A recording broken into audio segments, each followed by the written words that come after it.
Selamat pagi semuanya.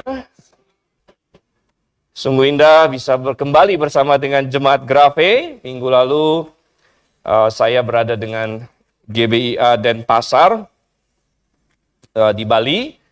Dan puji syukur juga ada keindahan untuk melihat saudara-saudara seiman di tempat-tempat lain.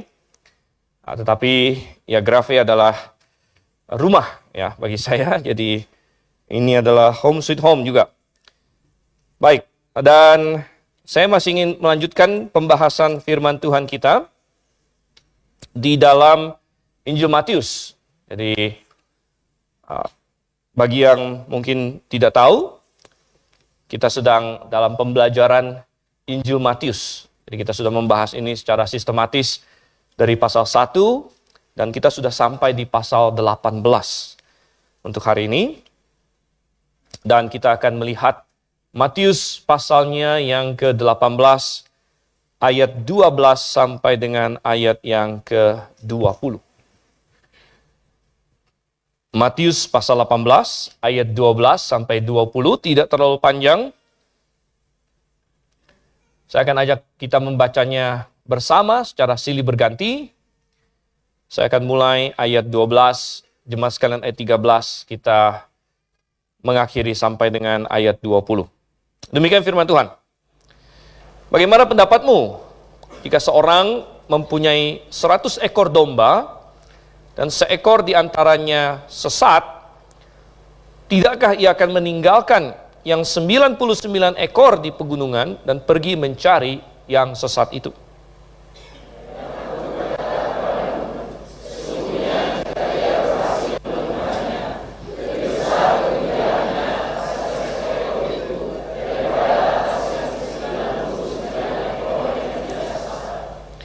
Demikian juga Bapamu yang di sorga tidak menghendaki supaya seorang pun dari anak-anak ini hilang.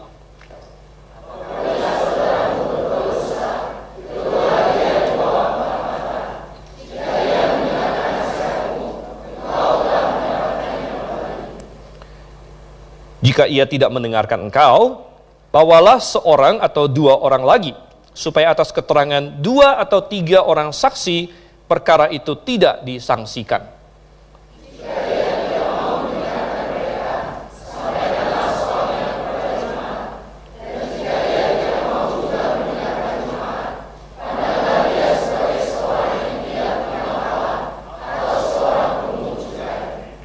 Aku berkata kepadamu, sesungguhnya apa yang kamu ikat di dunia ini akan terikat di sorga, dan apa yang kamu lepaskan di dunia ini akan terlepas di sorga.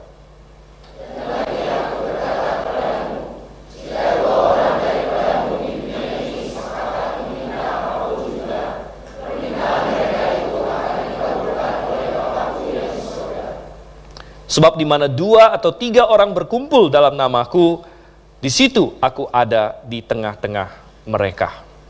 Baik, mari kita bersatu dalam doa meminta pertolongan Tuhan. Bapa yang di surga, Bapa yang begitu mengasihi kami, dan yang kami kasihi kembali oleh karena Yesus Kristus, yang telah menjadi jembatan, perantara antara kami manusia berdosa dengan Engkau Allah yang Maha Kudus. Tuhan, kami hari ini berkumpul sebagai jemaat di sini, sebagai tubuh Kristus, karena kami orang-orang yang mengenal Engkau. Dan Tuhan, kami ingin mengenal Engkau lebih dalam lagi. Karena itulah hal yang paling penting dalam hidup ini. Dan kami mau melakukannya melalui firman-Mu, yang adalah alat yang telah Engkau berikan kepada kami. Alat yang sempurna, alat yang begitu indah. Tuhan, kami baru saja membaca sepenggal perikop yang telah Engkau tuliskan melalui inspirasi Roh Kudus atas Rasul Matius. Tuhan, kami tahu di dalamnya terkandung kebenaran, terkandung pengajaran. Dan kami mohon agar Engkau memimpin kami kepada kebenaran dan pengajaran itu sesuai dengan kehendak-Mu. Pimpin kami Tuhan, kami berdoa dalam nama Yesus Kristus. Amin. Iya, Bapak Ibu Saudara yang kasih dalam Tuhan, jemaat sekalian, tentu kita salah satu yang bisa kita dapatkan ketika kita membahas firman Tuhan secara sistematis adalah kita bisa melihat pergerakan atau konteks dari perikop-perikop yang kita bahas, saudara yang kasih Tuhan. Oleh karena itu, sangat bagus sekali tentunya kalau kita masih ingat apa yang dibahas di sebelumnya, bulan yang lalu mungkin. Dan ya kalau misalnya Anda ada ketinggalan salah satu dari seri Matius kita atau seri yang lain, kalau hari Rabu kita ada seri Ayub, atau Anda ingat khotbah di Grafe yang Anda ingin dengar lagi, puji Tuhan kita ada teknologi sekarang, Anda bisa melihat rekaman kita di YouTube Grafe. Namun saudara yang kasih Tuhan, kita membuka pasal 18 ini, tadinya kalau Anda masih ingat, Anda bisa lihat sedikit di Alkitab, pasal 18 dimulai dengan murid-murid saling berselisih, mereka saling berdebat, saling berargumentasi, membicarakan siapa yang paling besar di antara mereka. Dan mereka berantem masalah itu, dan Tuhan Yesus memberikan pengajaran. Tuhan Yesus malah di luar dugaan mereka berkata bahwa, jangankan yang terbesar, dia membawa seorang anak kecil. Dan dia berkata, kalau kalian tidak menjadi seperti anak kecil ini, kalian tidak bahkan bisa masuk ke dalam kerajaan sorga. Dan barang siapa yang ingin menjadi terbesar, dia harus menjadi seperti salah satu dari anak kecil ini. Ini adalah pengajaran yang radikal pada zaman itu, dan kita sudah membahasnya. Dan yang kita baca ayat 12-20 sebenarnya adalah lanjutan dari itu. Lanjutan dari pengajaran Tuhan Yesus sesudah dia mengoreksi murid-muridnya. Dia bicara soal pentingnya anak-anak kecil. Dia bicara soal kualitas-kualitas pada anak kecil yang perlu kita ikuti.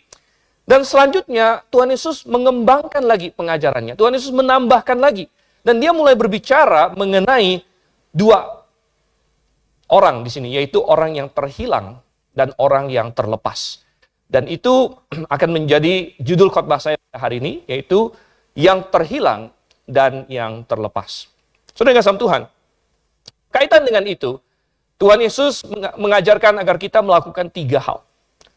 3 hal yang menjadi aksi yang Tuhan ingin kita lakukan. Apa itu, saudara yang kasih Tuhan? Yang pertama, dalam pengajarannya Tuhan Yesus ingin agar kita mencari yang terhilang. Mencari yang terhilang. Itu ada di ayat yang ke-12 sampai dengan ayat yang ke-14. Dan Tuhan Yesus menggunakan suatu perumpamaan bahwa seorang gembala yang mempunyai 100 ekor domba, kalau satu saja hilang, maka yang 99-nya akan dia tempatkan di suatu tempat yang aman menurut dia. Kalau dalam perumpamaan ini dia katakan akan ditinggalkan di pegunungan. Kemudian dia akan pergi mencari yang satu itu untuk mendapatkannya kembali. Dan ketika dia mendapatkan yang satu itu, maka sukacita dia begitu besar atas satu yang hilang, yang ditemukan kembali. Nah, kalau Anda lihat di dalam Alkitab Anda, di LAI biasanya dia ada kasih perikop paralel di atas perikop di situ. Anda akan temukan bahwa perikop paralel di sini adalah Lukas pasal 15. Coba kita intip sebentar, Lukas pasal 15. Ada banyak perikop di dalam Injil yang diulang, tercatat 2 kali atau bahkan lebih. Ada yang 3 kali, ada yang 4 kali bahkan. Karena ada 4 Injil. Dan perumpamaan tentang domba yang hilang, itu lebih terkenal Lukas pasal 15 justru. Lebih terkenal ada di Lukas pasal 15, karena Lukas pasal 15 adalah pasal tentang yang hilang-hilang semua. Ada domba yang hilang, ada dirham yang hilang, kemudian ada anak yang hilang. Dan di Lukas pasal 15 di sini ada domba yang hilang dari ayat yang ke-3 sampai dengan ayat yang ke-7. Kita tidak ada waktu untuk membahas yang di Lukas, tapi kalau Anda perhatikan, nanti Anda baca lagi di rumah dengan teliti, ada penekanan yang berbeda antara yang di Lukas dengan yang di Matius.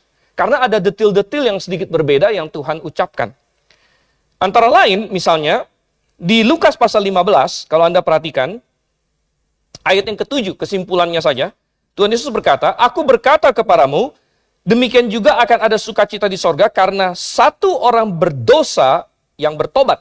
Jadi, domba yang hilang yang di Lukas di sini digambarkan sebagai orang yang berdosa.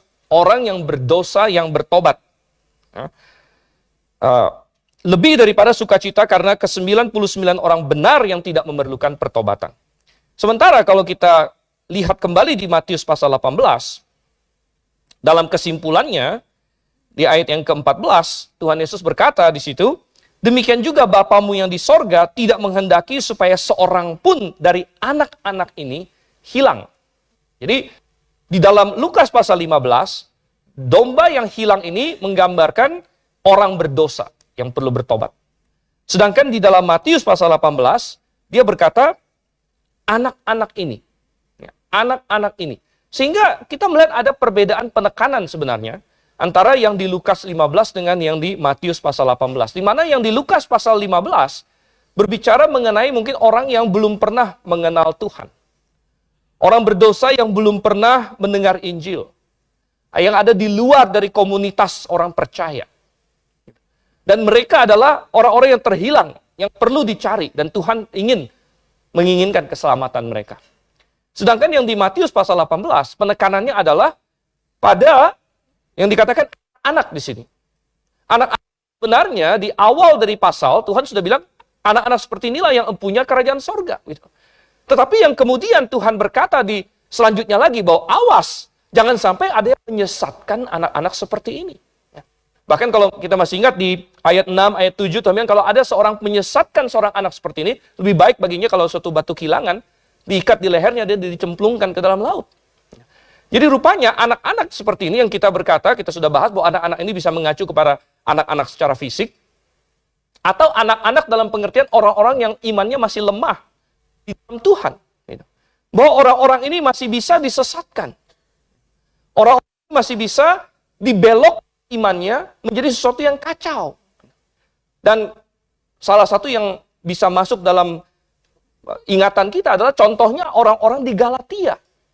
Orang-orang di Galatia yang sudah diberitakan Injil oleh Paulus dan kemudian mereka percaya kepada Injil, lalu tiba-tiba datang penyesat yang berkata kepadanya, kamu percaya Yesus saja tidak cukup. Kamu harus disunat juga untuk bisa diselamatkan. Wah, ketika Paulus mendengar itu dia sangat marah sekali. Apalagi dia mendengar bahwa sebagian orang Galatia mulai terpengaruh. Dan ada yang mulai mau disunat untuk menjadi orang Yahudi supaya mereka bisa selamat. Dan Paulus berkata itu adalah Injil yang lain, itu adalah Injil yang terkutuk, itu anatema. Dan kalau kamu mau jalan seperti itu, maka kamu lepas dari Kristus. Dan saudara kasih Tuhan, rupanya ada orang-orang yang sudah percaya kepada Kristus, namun kalau dia masih anak-anak di dalam iman, ada kemungkinan bahwa dia disesatkan sehingga menjadi tidak percaya lagi kepada Kristus sepenuhnya. Sehingga dia akhirnya menjadi percaya kepada sunat misalnya. Dia menjadi percaya kepada baptisan, dia menjadi percaya kepada yang lain-lain untuk keselamatannya.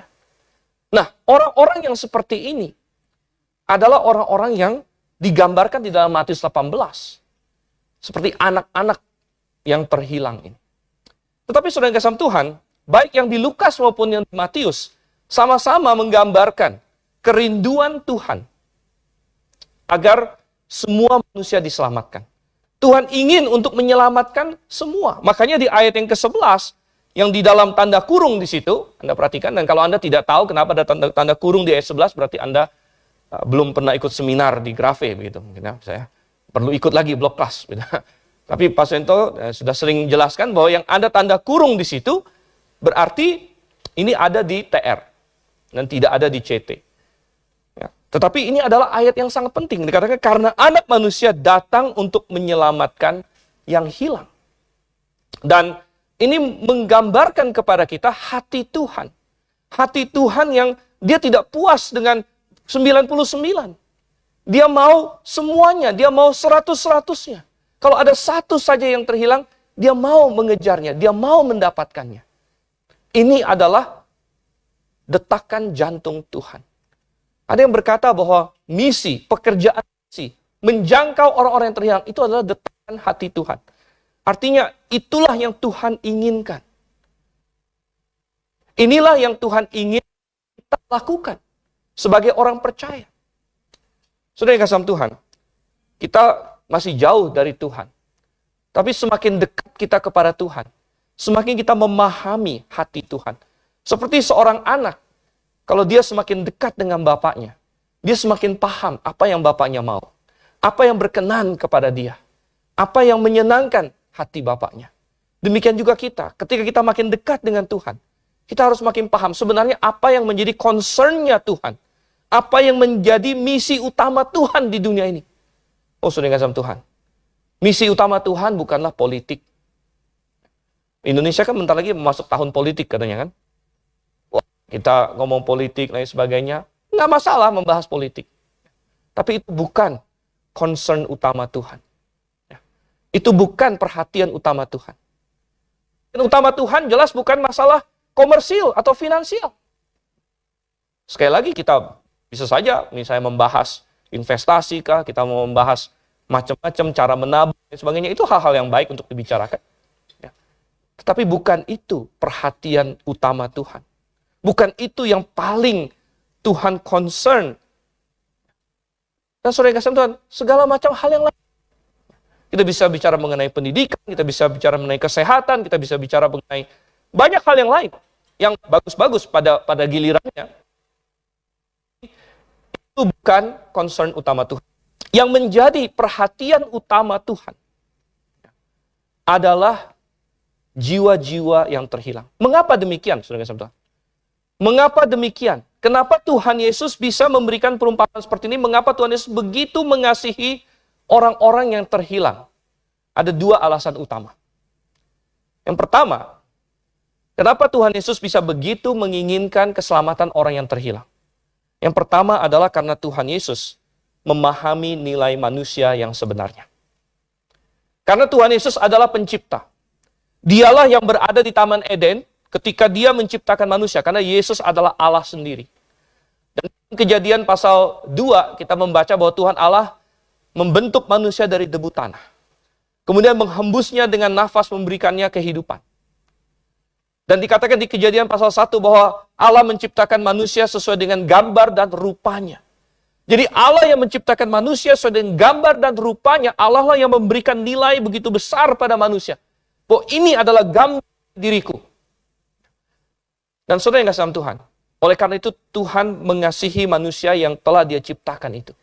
Tuhan tahu persis nilai seorang manusia. Sehingga Tuhan pernah berkata tentang suatu perbandingan. Dia bilang, apakah gunanya kalau seseorang memperoleh seluruh dunia, tapi kehilangan nyawanya sendiri, kehilangan dirinya.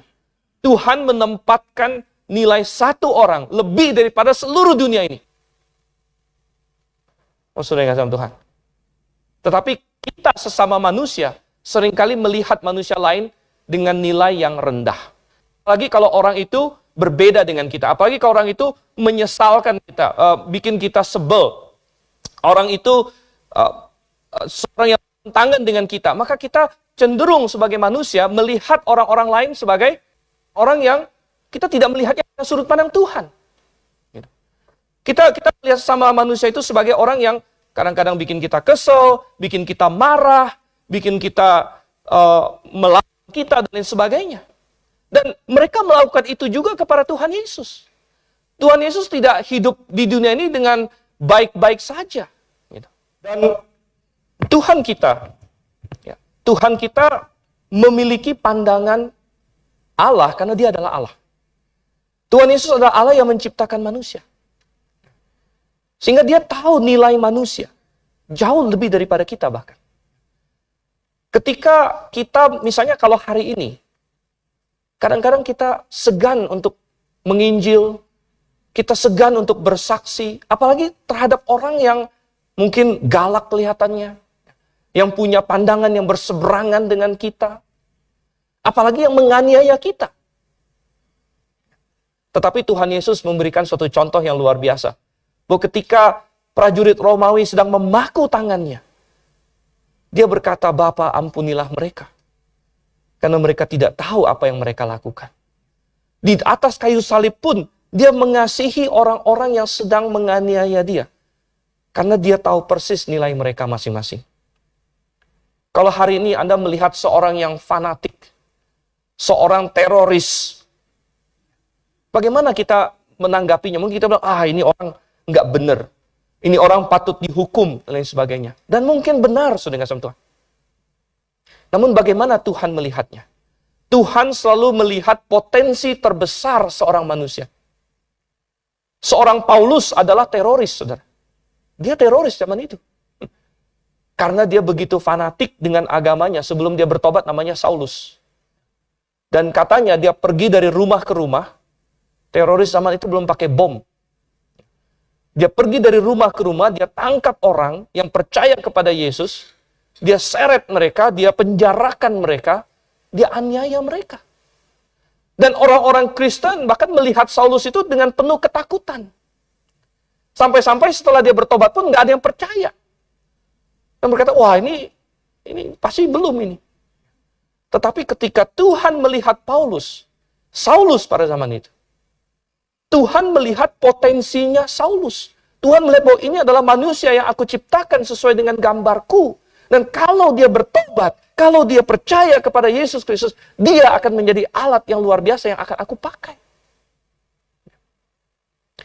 Dan ketika kita melihat orang-orang di sekeliling kita, kita harus belajar untuk menggunakan kacamata Tuhan.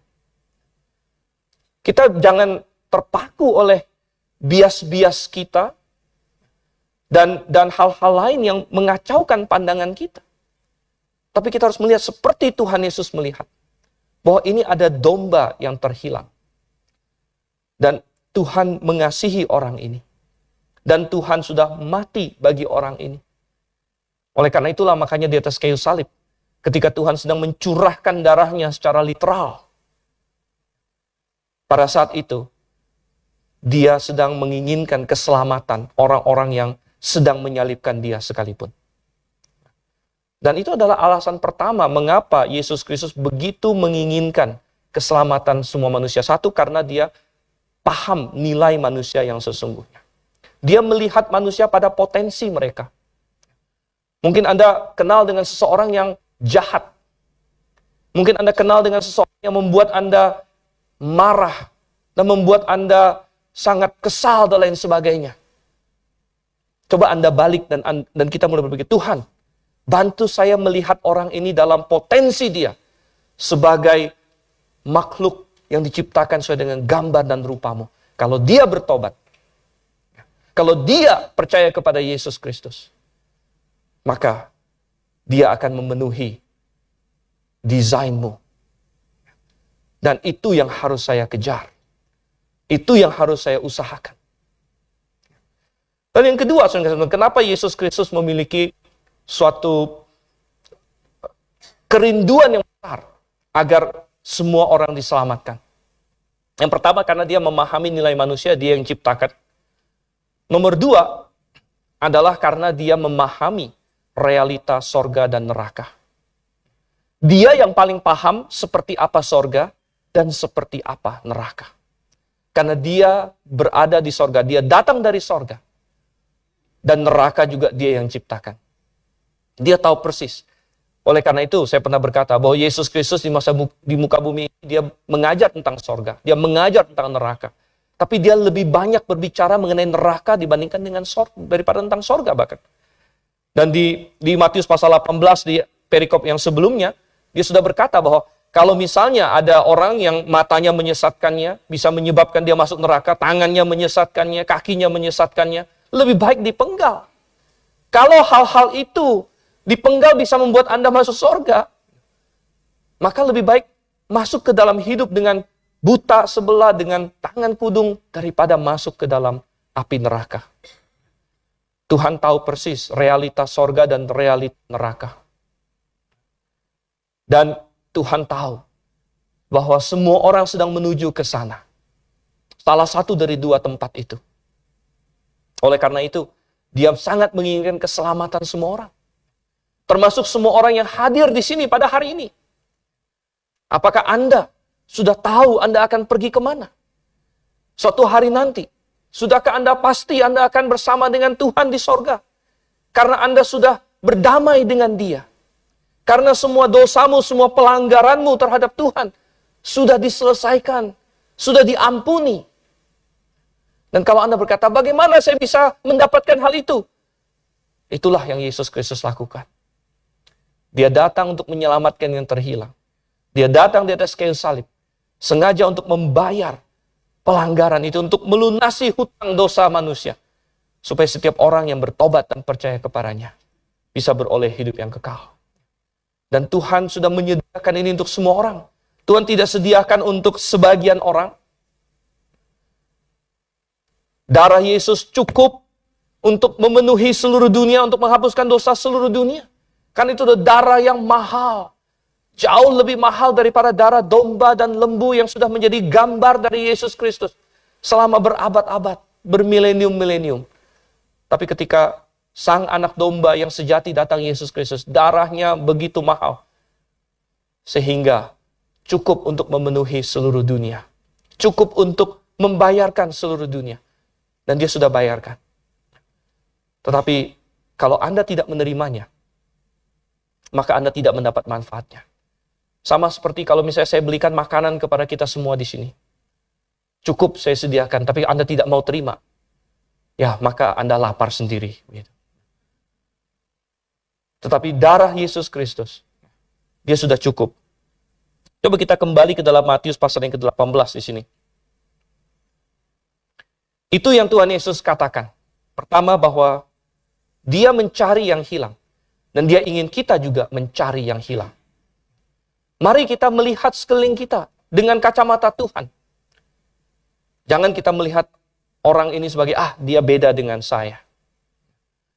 Dia agamanya lain. Kalau yang ini, kalau saya beritakan Injil, pasti menjadi musuh saya. Jangan kita berpikir seperti itu. Tapi kita melihat mereka pada potensi mereka. Dan kita tahu bahwa entah dia akan masuk surga, kalau dia didamaikan dengan Tuhan Yesus. Atau dia akan masuk neraka. Kalau dia tidak. Dan kita memiliki kuncinya. Kita memiliki berita Injil itu. Hal yang kedua, saudara yang kasih Tuhan, yang Tuhan ingin kita lakukan adalah, yang pertama tadi, mencari yang terhilang. Yang kedua adalah Tuhan ingin kita menegur yang menyimpang. Menegur yang menyimpang. Coba kita lihat ayatnya yang ke-15 di sini. Tuhan berkata, apabila saudaramu berbuat dosa, tegurlah dia di bawah 4 mata. Jika ia mendengarkan nasihatmu, engkau telah mendapatnya kembali. Engkau telah mendapatnya kembali. Tuhan ingin kita menegur yang menyimpang. Sebenarnya, secara garis besar, ini masih sub dari yang pertama tadi, mencari yang terhilang. Salah satu cara kita mencari yang terhilang adalah dengan cara menegur yang menyimpang. Itu salah satu sub bagiannya. Mengapa demikian? Karena semua manusia sebenarnya sudah menyimpang dari Tuhan. Kita semua sudah memberontak dari Tuhan. Dan berita Injil adalah mengatakan kepada orang-orang itu, karena dosa-dosamu kamu harus dihukum. Dan kamu tidak bisa masuk surga dengan caramu sendiri. Ada begitu banyak orang yang memiliki ide dia sendiri bagaimana dia mau masuk surga. Mereka seperti Kain yang memiliki ide dia sendiri bagaimana dia bisa diterima oleh Tuhan. Dan dia datang membawa persembahan versi dia sendiri. Dan begitu banyak orang hari ini ingin memuaskan Tuhan dengan cara dia sendiri. Dia datang kepada Tuhan dengan berkata, Tuhan, lihatlah perbuatanku. Bukankah perbuatanku sudah cukup baik? Tuhan, lihatlah hidupku. Bukankah aku hidup sebagai orang yang cukup bermoral? Tuhan, lihatlah aktivitasku. Bukankah aku ini anggota gereja? Bukankah aku ini sudah orang Kristen dari kecil? Bukankah aku ikut dalam pelayanan? Dan lain sebagainya. Jadi mereka datang kepada Tuhan dengan persembahan mereka sendiri. Ya, seperti Kain.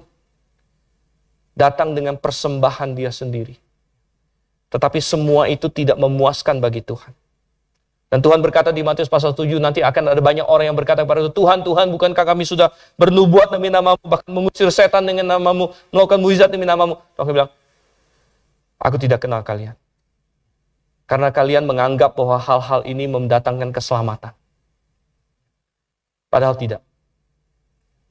Dan satu-satunya yang kita bisa bawa adalah persembahan yang Tuhan kehendaki, yang Tuhan berkenan. Dan satu-satunya adalah persembahan Yesus Kristus. Oleh karena itu, dalam memberitakan Injil, sebenarnya mau tidak mau, kita ada menegur yang menyimpang juga. Kita ada menegur yang menyimpang.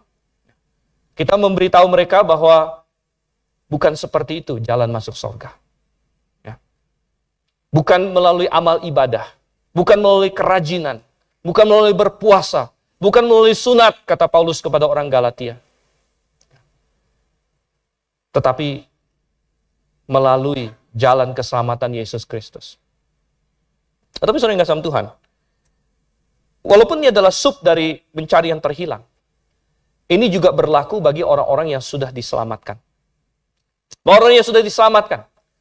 Ya, Tuhan ingin berkata bahwa apabila saudaramu, jadi ini berlaku bagi sesama orang yang percaya. Apabila saudaramu berbuat dosa, sebenarnya dalam teks bahasa asli ada kata-kata lagi, terhadap engkau. Apabila saudaramu berbuat dosa terhadap engkau, tegurlah dia di bawah 4 mata. Jika ia mendengarkan nasihatmu, engkau telah mendapatnya kembali.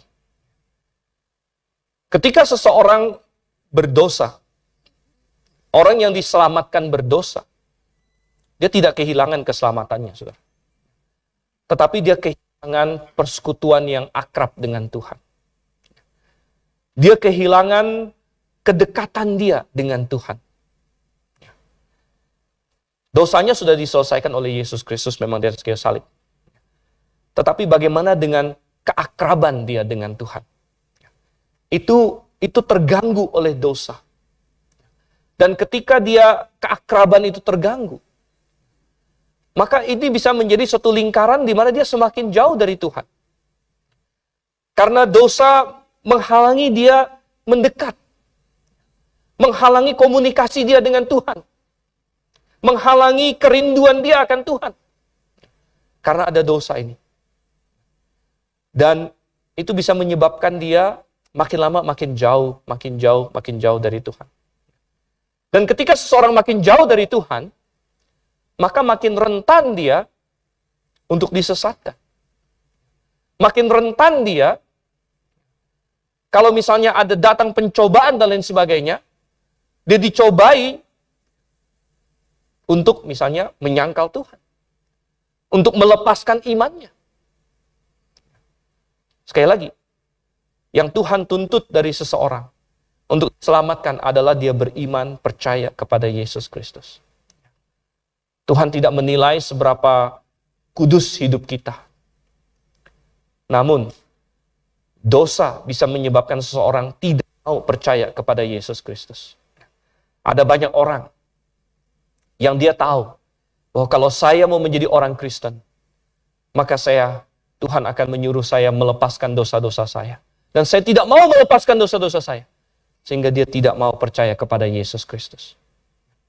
Sehingga dengan cara demikian, dosa merintangi iman dia. Dan saudara yang kasih dalam Tuhan, dosa bisa mempersiapkan seseorang untuk melepaskan imannya. Ketika akhirnya dia lebih memilih dosa dia itu daripada tetap percaya kepada Yesus Kristus. Oleh karena itu, saudara yang kasih dalam Tuhan, dikatakan, apabila saudaramu berbuat dosa, tegurlah dia di bawah 4 mata. Jika ia mendengarkan nasihatmu, engkau telah mendapatnya kembali. Menegur bukanlah hal yang enak dilakukan. Menegur bukanlah hal yang gampang dilakukan. Tetapi ini adalah salah satu tanggung jawab orang percaya. Menegur. Nah, perhatikan apa yang Tuhan katakan di sini. Apabila saudaramu berbuat dosa, sekali lagi ada kata-kata terhadap engkau. Nah, di sini. Tegurlah dia. Kita jangan melakukan yang Tuhan tidak perintahkan. Tapi kita lakukan yang Tuhan perintahkan. Jadi kalau ada seorang saudara berdosa terhadap kita, ada seseorang bersalah terhadap kita, ada seseorang menyakiti kita atau melakukan sesuatu yang tidak benar terhadap kita, apa yang harus kita lakukan?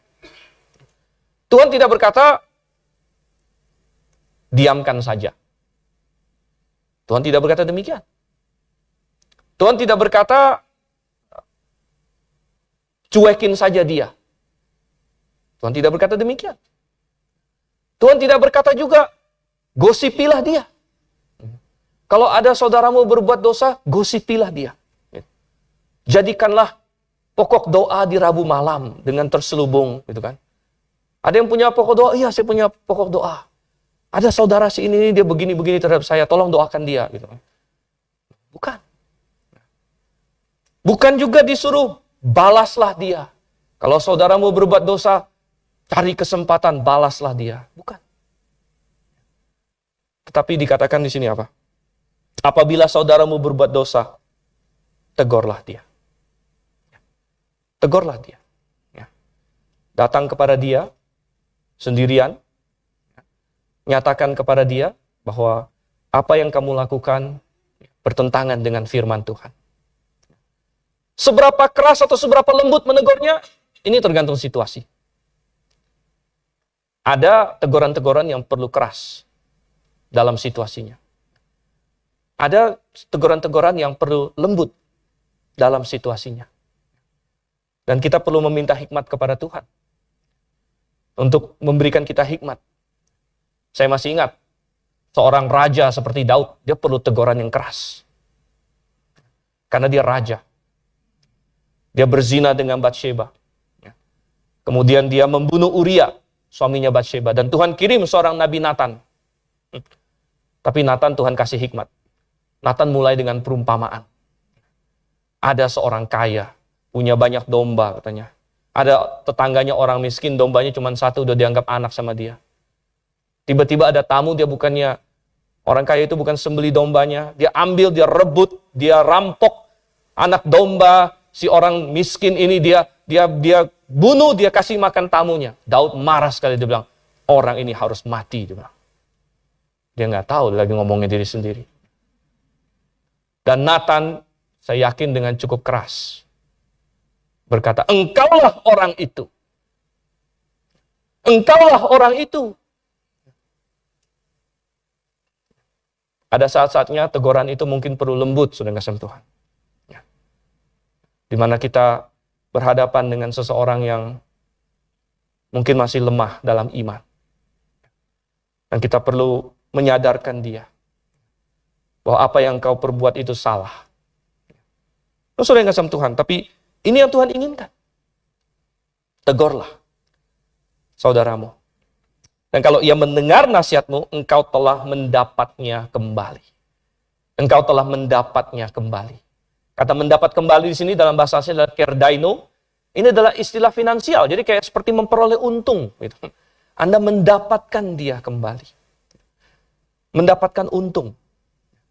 Dan saya selalu teringat ada pepatah yang saya dengar waktu di gereja baptis di Amerika. Dan gembala sidang saya sering berkata begini, waktu itu Dr. Rothbell berkata bahwa there are some souls that are saved, but the lives are lost. Artinya ada orang-orang yang jiwanya diselamatkan, tapi hidupnya terbuang. Hidupnya bagaikan sia-sia. Karena dia diselamatkan. Dia sudah percaya kepada Yesus Kristus. Namun karena jerat dosa. Karena dia tidak mau hidup bagi Tuhan. Ya mungkin karena dosa itu. Ada begitu banyak hal yang merintangi dia. Sehingga hidupnya bagi Tuhan seperti tidak ada apa-apanya. Hidup yang terbuang. Dia tidak melakukan apa-apa untuk Tuhan. Dia tidak berusaha untuk melayani Tuhan dalam kapasitasnya apapun. Dan dia akhirnya jiwa yang bisa jadi diselamatkan, tapi hidup yang terhilang. Hidup yang terbuang. Tetapi saudara yang kasih Tuhan, kalau kita menyadarkan saudara kita akan hal ini, maka dikatakan engkau mendapatnya kembali di sini. Saudara, kita masuk kepada hal yang ketiga.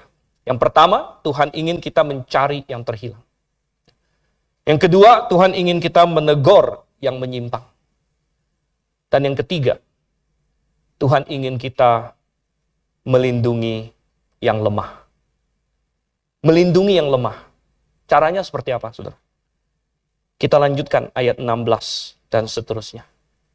Ini bicara mengenai disiplin jemaat. Oke, kalau Anda menegur seseorang, lalu dia berbalik, dia sadar akan kesalahannya, Anda sudah mendapatkan dia kembali, selesai masalahnya. Tapi kalau dia tidak mau mendengar, bagaimana? Dikatakan ayat 16, jika ia tidak mendengarkan engkau, bawalah seorang atau dua orang lagi, supaya atas keterangan dua atau tiga orang saksi, perkara itu tidak disangsikan. Bawa ini, satu atau dua orang katanya. Supaya atas keterangan dua atau tiga orang saksi. Ini adalah prinsip dalam keadilan. Prinsip yang sudah ada dalam perjanjian lama. Atas dua atau tiga orang saksi, suatu perkara dibuat jelas. Ini adalah prinsip Tuhan. Dan ini juga membantu. Karena siapa tahu yang menegur itu yang salah. Begitu. Bisa saja dengan adanya teman-teman yang lain, menjadi jelas sebenarnya siapa yang salah. Sebenarnya apakah ini kesalahan atau bukan. Jadi adanya dua atau tiga orang yang lain, perkara itu tidak disangsikan. Tanya sini. Tapi kalau dia tidak mau mendengar bagaimana? Ayat 17. Jika ia tidak mau mendengarkan mereka, sampaikanlah soalnya kepada jemaat. Dan jika ia tidak mau juga mendengarkan jemaat, jadi yang tersirat adalah kalau dia mau mendengarkan jemaat, maka selesai. Selesai, semua beres. Tapi jika ia tidak mau mendengarkan jemaat, pandanglah dia sebagai seorang yang tidak mengenal Allah atau seorang pemungut cukai. Kenapa pemungut cukai? Hari ini kita ada pemungut cukai. Gitu. Emangnya nggak boleh kerja sama Ibu Sri Mulyani, ini dianggap pemungut cukai nanti, gitu ya? Bukan begitu. Ya. Pemungut cukai pada zaman itu adalah orang-orang Yahudi yang dianggap sebagai pembelot, pengkhianat bangsa. Karena mereka adalah jajahan Romawi. Jadi bangsa Romawi mau memajak orang Yahudi, mereka cari orang lokal, orang Yahudi yang mau kerja sama dengan mereka, dan dijanjikan, pokoknya kamu setor saja uangnya sekian, sisanya yang lebih buat kamu. Tanya. Nah, sehingga pemungut cukai ini, karena di backing oleh tentara Romawi, dia ambilin pajak dari orang lebih-lebih. Karena dia harus setor sekian ke Roma, sisanya buat dia. Anda bisa bayangkan dengan insentif seperti itu, ya pasti ditinggi-tinggikan. Sehingga orang rakyat pada waktu itu sangat membenci pemungut cukai. Dan dengan sistem seperti itu, jadi dianggap sebagai pemungut cukai, maksudnya pemungut cukai itu orang Yahudi, tapi tidak bersikap seperti orang Yahudi. Jadi sudah dianggap seperti bukan orang Yahudi. Mereka dianggap orang Romawi. Kamu ini sudah jadi orang Romawi. Dan seorang yang ditegur oleh jemaat seperti ini, dan dia tidak mau bertobat katanya, maka dia dipandang sebagai orang yang tidak mengenal Allah atau seorang pemungut cukai. Maksudnya seorang yang judulnya Kristen, tapi dari tindak tanduknya tidak mencerminkan orang Kristen. Jadi kita anggap dia non-Kristen. Kita tidak anggap dia sebagai saudara. Dan ini yang dimaksud oleh Alkitab. Ini adalah disiplin jemaat. Anda berkata, kenapa perlu seberat ini? Kenapa perlu seberat ini? Sampai ujung-ujungnya dikeluarkan. Karena melindungi yang lemah. Melindungi yang lemah. Kalau misalnya dosa dibiarkan di dalam jemaat, tidak ditegur, dan dibiarkan begitu saja, apa yang akan terjadi? Maka orang-orang yang terlemah dalam jemaat akan berpikir bahwa, oh ternyata dosa seperti ini boleh. Ternyata berlaku seperti ini diizinkan. Ternyata Tuhan nggak masalah dengan dosa ini. Dengan kelakuan ini. Anda bisa bayangkan, misalnya saya sebagai gembala, tiba-tiba ada jemaat, lihat saya di mall mana gandeng cewek gitu kan. Dia lihat, wih ini bukan Ibu Desi begitu. Nah, bukan Ibu Desi. Gitu. Gandengnya lumayan akrab lagi gitu kan. Ya. Pegang-pegang sana sini. Gitu. Wah ini apa ini? Seperti ini. Lalu ditegur. Tapi saya tolak, biarin itu nggak apa-apa. Dan jemaat tidak punya suatu tekad untuk menjalankan disiplin jemaat. Tidak punya suatu keyakinan untuk melakukan firman Tuhan. Enggak, ya udahlah, karena ini gembala, atau karena apalagi alasan yang lain, karena kurang enak hati, dan lain sebagainya. Biarkan saja. Apa yang terjadi, saudara? Maka lambat laun, orang-orang terlemah dalam jemaat akan mulai berpikir bahwa, oh ternyata yang seperti ini boleh dilakukan. Ternyata yang seperti ini tidak masalah. Toh gembala saya melakukannya. Toh diaken saya melakukannya. Toh si orang Kristen ini yang sudah lebih dewasa dari saya, sudah duluan dari saya, dia melakukannya. Dan jemaat nggak masalah dengan itu. maka yang terjadi adalah jemaat itu akan makin lama makin kacau. Dan justru yang terlemah dalam jemaatlah. Mungkin yang kuat berkata, enggak, itu enggak benar. Yang kuat, saudara. Tapi yang paling kena efek justru yang paling lemah. Yang akan mencontoh. Yang masih bingung. Dan mereka yang akan dibingungkan. Oleh karena itu, ketika Tuhan menaruh disiplin jemaat, salah satu tujuannya, itu adalah untuk melindungi mereka yang paling lemah di dalam jemaat dari pengaruh dosa. Karena Tuhan menginginkan suatu jemaat yang kudus. Dan kita melihat di sini ada suatu keseimbangan, balance yang begitu luar biasa yang Tuhan tunjukkan. Di satu sisi Tuhan bilang, aku mau selamatkan sebanyak mungkin orang, satu pun terhilang, jangan sampai. Kalau bisa semuanya selamat. Tapi di satu lain, kalau kita lihat, apa tidak kontradiksi Tuhan? Kenapa setelah Tuhan bilang dia mau selamatkan satu domba pun, kok ada orang yang diusir keluar? Gitu. Tapi ini tidak kontradiktif. Ada yang diusir keluar. Kalau dia seperti ini, usir dia keluar. Tuhan, bukankah engkau mau selamatkan dia? Tadi katanya ada satu domba mau diselamatkan. Gitu. Ini sekarang kenapa Tuhan suruh usir? Karena di sini kita tidak bisa berkata kita lebih berhikmat dari Tuhan. Banyak orang tidak mau menjalankan disiplin jemaat. Karena dia berpikir dia lebih berhikmat dari Tuhan. Coba kita buka 1 Korintus. 1 Korintus pasalnya yang kelima. Ayat 1 dan 2.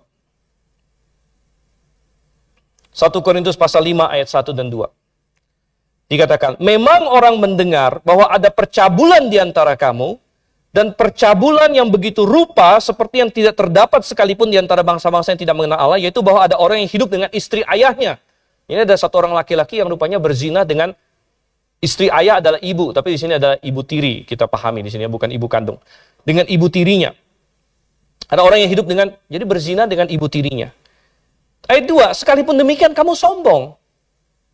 Maksudnya begini, kenapa orang-orang Korintus malah sombong? Mereka sombong, mereka berpikir, kami ini gereja yang sangat mengasihi. Sehingga orang yang seperti ini pun kita terima. Ini kesombongan mereka. Kamu merasa sebagai orang-orang yang sangat penuh kasih. Karena kamu membiarkan yang seperti ini. Tetapi Paulus bilang begini, tidakkah lebih patut kamu berduka cita dan menjauhkan orang yang melakukan hal itu dari tengah-tengah kamu. Jalankan disiplin jemaat, Paulus bilang. Bagaimana kita merekonsiliasi ini?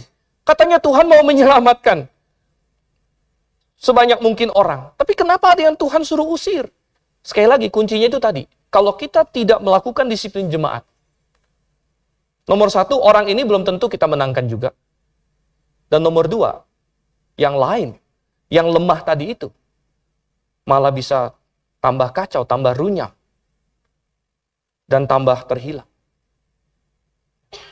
Sehingga ketika kita menjalankan yang Tuhan inginkan, kita harus pegang 2 prinsip ini, kita lakukan secara balance, secara seimbang. Kalau kita hilang salah satunya, kita akan kompromi dalam banyak hal, saudara. Kalau misalnya kita hanya peduli tentang kekudusan jemaat, itu bagus. Tapi tidak ada semangat untuk memenangkan begitu banyak orang, maka gereja kita akan nggak pernah menjangkau orang. Itu juga salah. Tetapi sebaliknya, kalau kita fokus, Tuhan mau saya menjangkau orang, Tuhan mau saya menjangkau orang, yang adalah hal yang bagus. Tapi kita tidak peduli dengan kekudusan jemaat. Kita tidak peduli dengan standar yang Tuhan inginkan, maka ini juga akan menjadi kacau. Maka kita akan berkompromi. Maka akan ada banyak hal demi menjangkau orang. Nggak apa-apa, akhirnya kita kompromi masalah. Mau menjangkau orang kan gampang. Bikin aja acara ini. Undang aja itu Coldplay datang ke Grave. Gitu kan. Tiketnya sampai waring katanya. Gitu kan. Perang tiket katanya. Jadi masuk Grave perlu beli tiket nanti. Ya, kita mau, dengan alasan apa? Mau menjangkau orang. Tapi kalau kita mau menjangkau orang bukan dengan cara Tuhan, bukan dengan cara menjaga kekudusan jemaat, maka kita pasti kacau juga. Oleh karena itu, kedua-duanya harus kita lakukan. Dua-duanya harus kita pegang.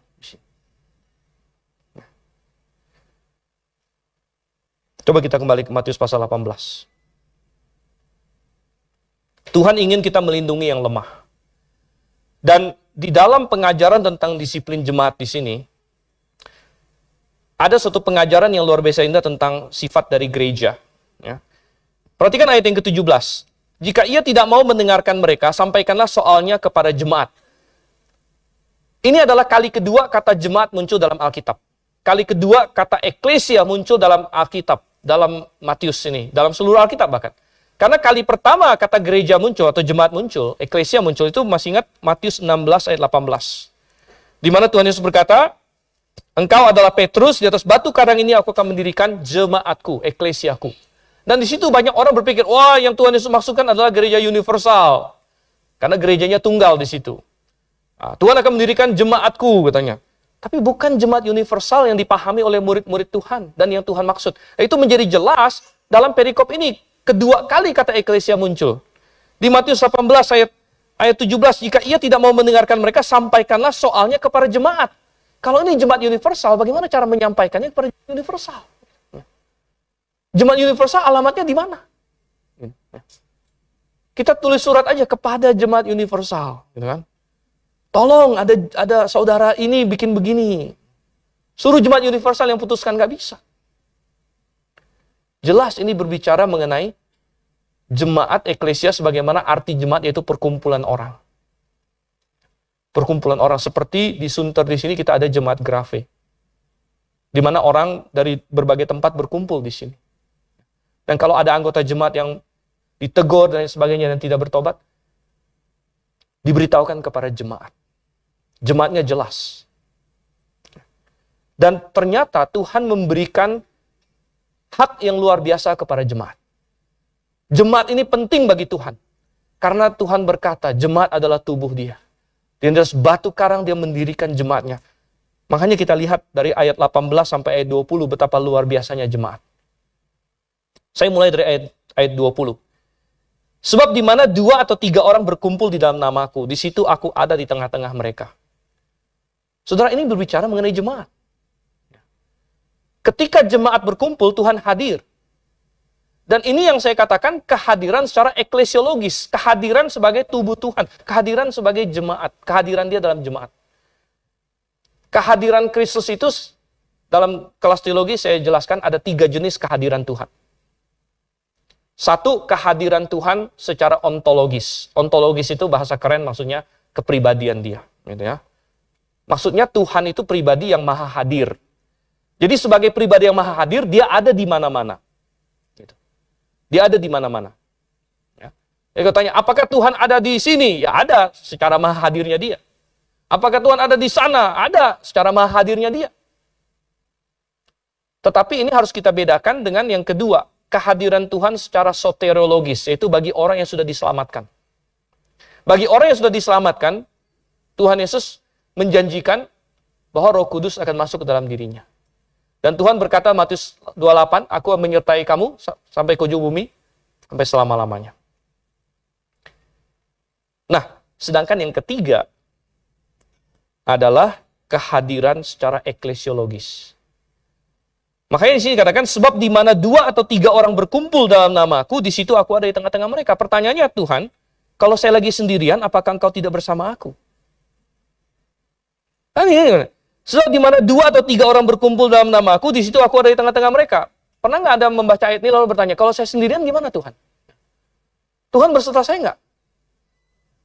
Dan jawabannya, iya, Tuhan beserta kamu, kalau kamu orang yang diselamatkan secara soteriologis, maksudnya Roh Kudus di dalam hati kamu, Tuhan beserta kamu. Tetapi ketika kamu sendirian, kamu bukan sedang membentuk jemaat, maka tidak ada kehadiran Tuhan yang eklesiologis, kehadiran Tuhan yang sebagai tubuhnya di situ tidak ada di situ.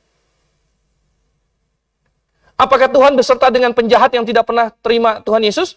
Iya, secara ontologis, maksudnya dalam kemahahadirannya Tuhan ada. Makanya Tuhan berkata bahwa matanya ada di seluruh bumi untuk melihat manusia. Jadi orang penjahat yang nggak pernah terima Tuhan pun, Tuhan ada bersama dengan dia di situ. Tapi bukan untuk menghibur dia, bukan untuk menguatkan dia, tapi Tuhan hadir di situ dalam kemahahadirannya secara ontologis. Tapi kalau kamu sudah diselamatkan, maka Tuhan hadir secara lebih spesial bagi kamu, secara soteriologis. Tetapi ketika kita berjemaat, nah ini satu level lagi. Maka Tuhan hadir di situ secara eklesiologis. Di mana 2 atau 3 orang berkumpul. Yang sudah cukup untuk membentuk satu jemaat. Maka aku ada di sana. Oleh karena itu, perkumpulan kita ini penting. Karena setiap kumpul, Tuhan hadir pada tubuhnya. Secara spesial. Kemudian, sama ayat 19. Kita naik dari ayat 20 ke ayat 19. Dan lagi aku berkata kepadamu, jika 2 orang daripadamu di dunia ini sepakat meminta apapun juga, permintaan mereka itu akan dikabulkan oleh Bapakku yang di sorga. Konteksnya sekali lagi adalah jemaat di sini. Konteksnya jemaat dan secara spesifik, konteksnya adalah dalam disiplin jemaat sebenarnya. Tapi kita terapkan konsepnya ke dalam jemaat secara luas dulu. Jikalau 2 orang daripadamu di dunia sepakat, konteksnya jemaat. Jadi berbicara mengenai doa jemaat. Doa jemaat, Tuhan bilang, aku mendengarkan, karena di situ adalah tubuhku. Di mana 2 orang sepakat meminta apapun juga. Oleh karena itu, makanya, kita berkata salah satu senjata yang paling hebat yang dimiliki orang percaya adalah doa pribadi dan doa jemaat. Doa pribadi, lakukan. Kemudian doa jemaat. Juga. Tuhan bekerja. Tuhan bekerja. Tuhan adalah Tuhan yang maha kuasa. Ketika kita berdoa, kita menggerakkan Tuhan yang maha kuasa. Kemudian bagaimana dengan ayat 18, saudara? Ayat 18 berkata, aku berkata kepadamu, sesungguhnya apa yang kamu ikat di dunia ini akan terikat di sorga, dan apa yang kamu lepaskan di dunia ini akan terlepas di sorga. Konteksnya adalah disiplin jemaat. Jadi setelah Tuhan bilang, kalau ada orang yang ditegur, dan dia tidak mau bertobat juga, maka usirlah dia, anggaplah dia orang yang tidak percaya. Dan apa yang kamu ikat di dunia akan terikat di sorga, apa yang kamu lepas di dunia akan terlepas di sorga. Maksudnya apa, saudara kasih Tuhan? Maksudnya adalah bahwa ketika sebuah jemaat melakukan prosedur ini dengan iman yang benar, berdasarkan kebenaran firman Tuhan, maka Tuhan di sorga ikut menyetujui apa yang mereka lakukan. Karena banyak orang akan berkata, misalnya ada orang yang didisiplin oleh jemaat, dan dia berkata, itu kan cuman kata kalian saja. Saya menolak apa yang jemaat ini katakan. Saya tidak mau terima. Dan hari ini begitu gampang. Saya tidak diterima oleh jemaat ini, saya tinggal kabur ke jemaat lain. Toh hari ini gereja banyak. Ini beda dengan di Korintus waktu itu. Ketika di Korintus waktu itu, Paulus bilang, ada orang berbuat zina dengan ibu tirinya, enyahkan dia. Orang itu nggak ada gereja lain lagi, saudara. Waktu itu di Korintus cuma satu jemaat. Sehingga dia mau tidak mau merenung. Dia berpikir, waduh, saya ini orang Kristen atau bukan sih? Kok jemaat mengeluarkan saya? Dan ternyata kita dapatkan bahwa karena itu dia bertobat. Anda baca di 2 Korintus, orang itu bertobat. Dan kembali lagi ke jemaat. Jadi, apa yang Tuhan maksudkan dengan disiplinnya berhasil. Bahwa ketika kita mengeluarkan seseorang, bukan tujuannya supaya dia terhilang selama-lamanya.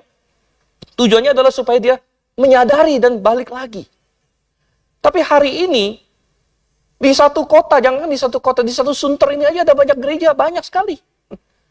Sehingga ada orang yang mungkin bisa berkata bahwa saya tidak perlu peduli dengan apa yang jemaat Grave putuskan tentang saya. Saya tidak perlu peduli tentang apa yang jemaat A putuskan tentang saya, karena tahu ada banyak jemaat yang lain. Saya bisa pergi ke gereja mana saja. Tapi Tuhan ingin berkata, bahwa kalau suatu jemaat melakukan disiplin jemaat dengan Alkitabiah, dengan benar dan berdasarkan kebenaran, nah memang ada jemaat yang disiplinnya kacau balau, oke, Tuhan tidak lihat itu. Tapi kalau suatu jemaat melakukannya dengan benar, dengan Alkitabiah dan berdasarkan firman Tuhan, maka Tuhan di sorga ya, ikut menyetujui apa yang jemaat itu lakukan. Dan orang tersebut tidak bisa memulihkan keakraban dia dengan Tuhan kalau dia tidak memulihkan persekutuan dia dengan jemaat tersebut. Apa yang kau ikat di dunia akan terikat di sorga. Dan apa yang kau lepaskan di dunia akan terlepas di sorga. Saudara yang kasih dalam Tuhan. Ini yang Tuhan ajarkan. Ada yang terhilang. Kita cari. Tapi kita juga ingin menegur yang menyimpang. Dan kita ingin melindungi yang lemah. Dan kalau kita mendisiplinkan seseorang, maka tujuannya adalah supaya kita mendapatkan dia kembali. Menjaga kekudusan jemaat. Dan melindungi orang-orang yang bisa disesatkan. Mari kita bersatu dalam doa.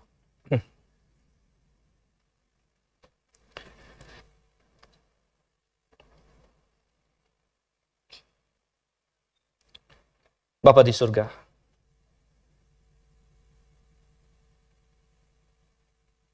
semua Tuhan, Engkau tahu siapa di tempat ini yang sudah didamaikan dengan Engkau. Dan Engkau tahu siapa yang masih perlu pendamaian itu. Engkau yang kiranya terus bekerja dalam hati setiap orang. Dan Tuhan, jikalau ada yang perlu membuat keputusan untuk keselamatan, Engkau yang panggil. Kalau ada yang perlu membuat keputusan untuk bergabung dengan jemaat yang Alkitabiah, Engkau yang lakukan. Engkau yang panggil dia. Tuhan, jikalau ada yang perlu meluruskan hidupnya di hadapan, Engkau yang terus panggil dia. Pimpin kami semua Tuhan. Ketika firman-Mu mengajar kami, bagaimana kami harus melihat orang sekitar kami. Dan bagaimana kami harus melindungi saudara-saudara kami yang mungkin lebih lemah. Dan memenangkan mereka melalui teguran bahkan kalau perlu. Engkau yang pimpin. Terima kasih Tuhan. Kami berdoa dalam nama Yesus Kristus. Amin.